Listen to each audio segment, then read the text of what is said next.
Hello. Sung decides to do the dishes and sends her mom to bed, and it's sad because it really reminds you the beginning of this episode. The series, she was doing dishes and she's like, "F this! I'm gonna go to Cali, deliver the money to my sister, freeload off for her, and make something better for myself to take care of my mom." Now that she's back, because Cali didn't work out, she's back to doing dishes, and she hasn't made it easier for her mom, but obviously it became harder because they lost their homes. So like the feeling that she must have is terrible. Like it must like really suck right now to be her. And know that, it's your fault. So like don't feel bad. But the next morning, I mean no, before going to bed, she sees her mom dozing off while she's ironing and she's like, "Mom, let me finish this." I'm like, it's the least you can do. I mean, this poor woman that's mistreated every day at work. It's it's sad. But her mom lies down, and her mom's like, "Thank you." Like she mouths it, and just like it's a tearjerker because she's treated so bad in this house, and she wants to get her out of there. I want her to get her out of there. I want her like out, out, out, out, like right now because it's honestly so upsetting, and I feel so sad when I see it. Like just seeing how she's mistreated. Obviously, Eun-sung's been feeling pretty guilty about this. So literally the next morning, she gives her mom the treats that she got, which I feel like they were raw almonds. I'm thinking they were almonds because they were talking about how it's weight loss, but that's not even the point. She gives it to her mom, and she starts to apologize. She's like, "I'm sorry I left you. Please forgive me for abandoning you." And I'm like, this is the tear-jerker episode because honestly, I felt like I was going to cry like any minute I was going to cry because everything was making me sad. So enough of the sad, sappy stuff. It's more sad, sappy stuff because Kim Tan and Eun-sung miss each other. So we're going back to, here's Eun-sung. She's in the she's in the cafe working. Now she's in the chicken spot working. She's getting orders ready. She's cleaning. She's picking up coffee and everything. And she's trying to get back into, her regular fluidity of life, like to make money and income, because she has to pay Chan-young back for the ticket. Although I feel like he probably wouldn't take it, but whatever. And then we see Kim Tan like walking down memory lane, looking at the Hollywood sign, reminiscing about her. Then he's in campus looking at that little poster wall where people hang party stuff.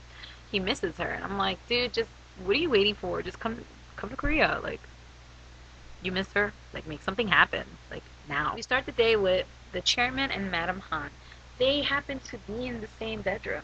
They just don't share the same bed. I don't understand. It's obvious you guys have boned since Kim Tan's here. You guys don't really have to sleep in separate beds, but I guess since technically he's married to Madam Jung, who doesn't live with them, or does she?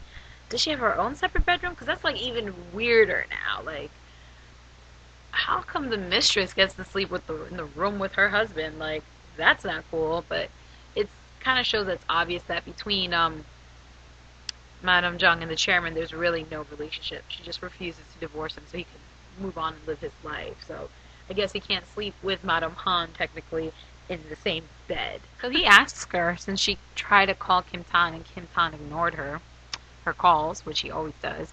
He's like, do you want him to come back, or does he want to come back? And I guess she's trying to like seek a light, like to get her son back, and she's tired of him being alone and on his own.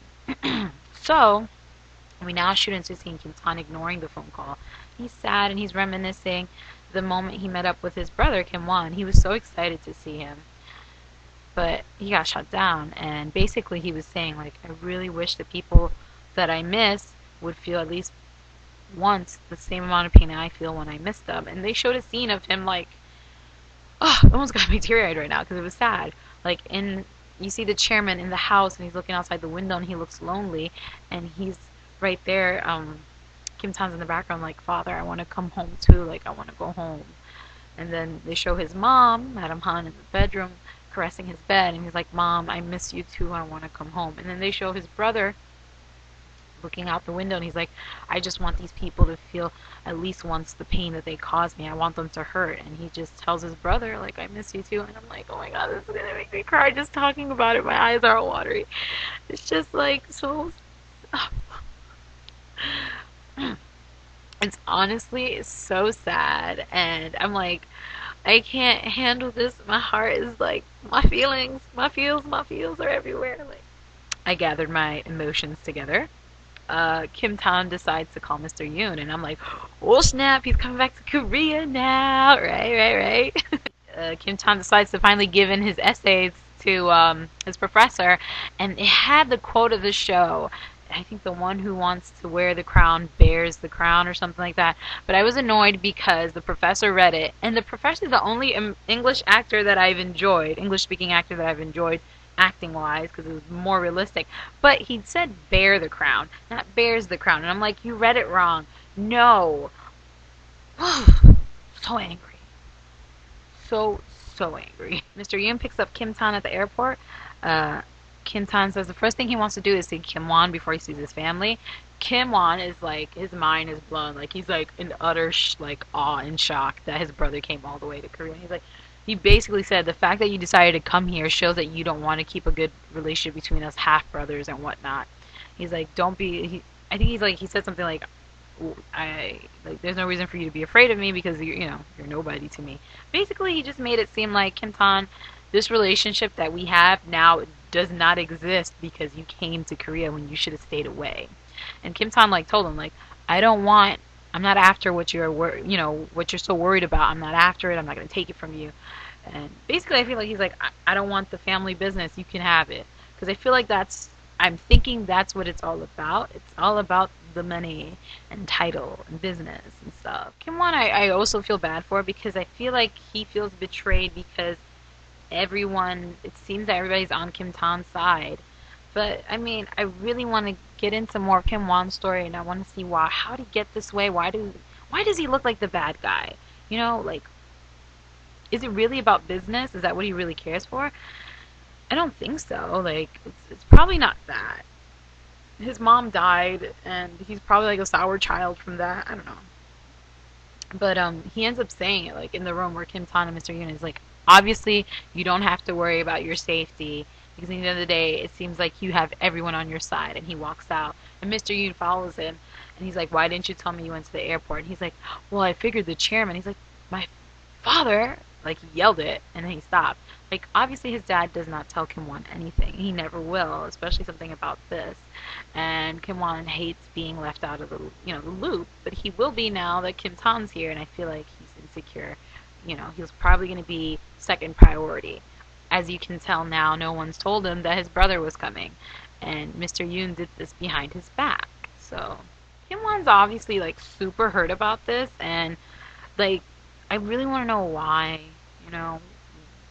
what started this, but he's obviously hurt, so he tells Mr. Yoon to book him a hotel room because he doesn't want to stay. He doesn't want to go home because Kim Tan's going to be home. He probably doesn't want to hear how everyone's excited that Tan is back, or he just doesn't want to see him. And we're in the scene where Kim Tan goes home and his mom's all over him. His dad seems pretty dry, but he asks Lee, so did you learn anything? And he basically said all I did was play. Why would you say all you did was play and hang out? There must be something more, right? Kim Tan's mom's, walking back to his bedroom. The maid in the background's organizing stuff out of his suitcase, I guess, to do a wash. At one point, his mom asks, I heard Rachel Yu came to visit you, but then he's like, I'm a shower. He wanted to avoid the conversation. But what falls out of the server's, the maid's hand? A sock. Is that Eun-san's sock? When she slept over? What is he doing with the sock? Does he sleep with it? Does he wear it on his big toe? But there must be some connection.